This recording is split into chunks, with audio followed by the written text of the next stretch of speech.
ce site sur lequel on est ici à Nîmes est l'ancien site du Crédit Agricole du Gard. On a voulu préserver ce site-là. Ce site-là, il y a entre 250 et 300 collaborateurs qui y travaillent. Ce bâtiment est destiné à apporter aux collaborateurs des conditions de travail que je qualifierais de contemporaines. C'est-à-dire des lieux adaptés au mode de travail d'aujourd'hui, contrairement à l'ancien site qui évidemment était daté avec que 45 ans d'âge.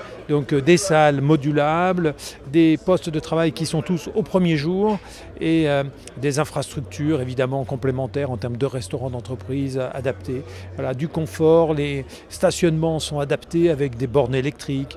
Tout ce qui est nécessaire pour avoir des conditions de travail optimum est là aujourd'hui. Avec un cahier des charges qui était quand même très important dès le départ, c'était qu'il y ait quelque chose de simple, pas forcément ostentatoire, mais avec un beau geste architectural. Vous voyez, tout ça c'était pas simple. Remplissant des conditions de haute qualité environnementale, bien entendu. Alors donc, vous voyez, les ailettes que vous voyez peuvent paraître juste de la décoration, mais c'est aussi les ombrières qui nous permettent de limiter l'utilisation de la climatisation.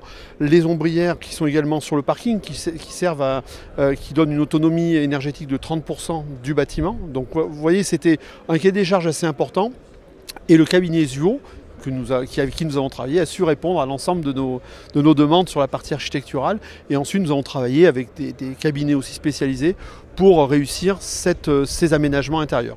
C'est pas difficile de faire différent du bâtiment historique qui est derrière nous, mais en tout cas leur demande c'était un bâtiment contemporain qui soit un signal de leur présence, qui soit aussi très lumineux, donc c'est ça qui a déterminé déjà que les façades soient très vitrées.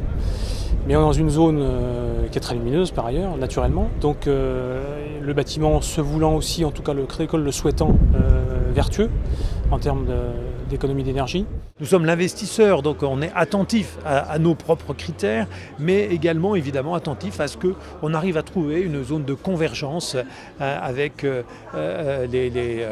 les structures politiques et économiques du territoire. La prospérité de notre territoire fait notre prospérité.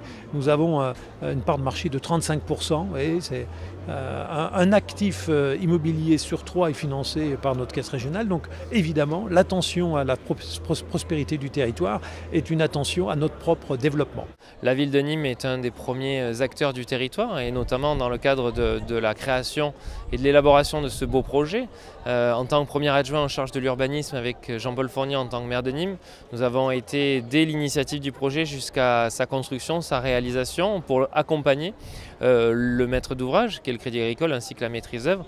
Et donc aujourd'hui on est particulièrement fiers de voir tout le travail qui a été fait, ce travail collégial entre le Crédit Agricole et l'ensemble de ses équipes, et bien évidemment avec la ville de Nîmes. Aujourd'hui ce siège est pour nous un véritable exemple. On voit un magnifique écrin architectural qui nous permet encore une fois de montrer la vitalité du territoire nîmois. J'ai coutume de dire que sur ce territoire du Languedoc, l'immobilier c'est l'industrie du territoire. Avec une attractivité très forte, le logement se développe massivement, il y a un besoin très important, et nous accompagnons de multiples projets. Et puis nous avons une autre zone qui est sans doute une des grandes activités de type industriel du futur de ce territoire, c'est tout ce qui constitue les énergies renouvelables.